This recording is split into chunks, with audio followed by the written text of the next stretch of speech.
in the previous section, we have seen how to compute the directional derivative using the definition. And for the function arctangent x times y at the point 1, 2, along the vector with the direction of the vector 3, 4, using the definition, we come to the result 2/5. And now I will show you another way, perhaps faster or more practical. We compute the partial derivative of the function with respect to x, and we evaluate at the point capital X, 1, 2. We compute the partial derivative with respect to y, and then these two numbers as a vector form the gradient. And the directional derivative of a function f at the point capital X along the vector a is equal to the scalar product or dot product of the gradient of f with the directional vector.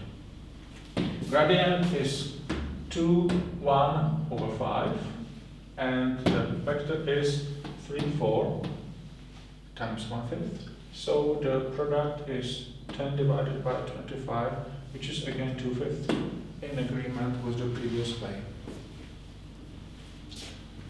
So this is usually much quicker, much faster to compute the directional derivative. If you want to prove, or at least explanation, that this is indeed the directional derivative, you can consider the following computation. The directional derivative of the function capital F at the point capital X along the vector A is, using the definition, this limit. Function value at the old point subtracted from the function value at the new point and divided by h. And now we make one simple change. We add and subtract the same quantity, noted or denoted here in red. When we add and subtract the same value, the result does not change, but it helps a lot, because then if you consider the first and the second term, then we have the difference of the function values, where you see the second argument is exactly the same and the first argument changes by ha1, and we want to divide by h. So if we divide by ha1, that means we divide by a1 and multiply by n1, not to change the value, then this limit is the partial derivative of the function f with respect to the first argument. And similarly, if you consider these two terms, then we have again the difference of function values, where the first argument is the same and the second argument changes by ha2, and we divide by h. So if we write one extra h2 here and one extra h2 here, then this is the difference of the second argument. So this limit is the partial derivative of the function f with respect to the second argument, fx2, multiplied by a2.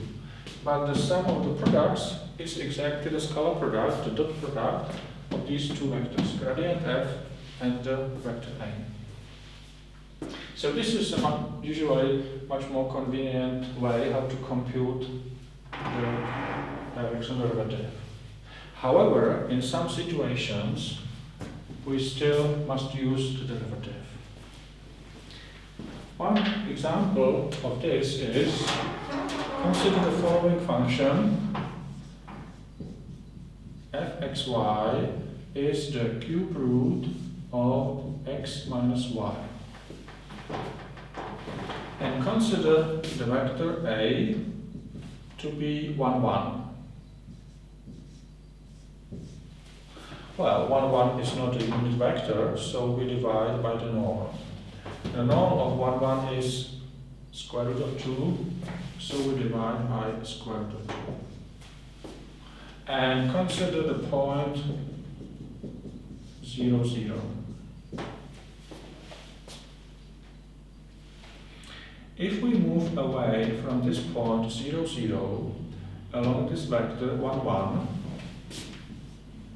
then we are on this line. But on this line, x and y are the same, so the difference is 0. Cube root of 0 is 0, and the function is constant on this line. And if it is constant along this line, the directional derivative is 0.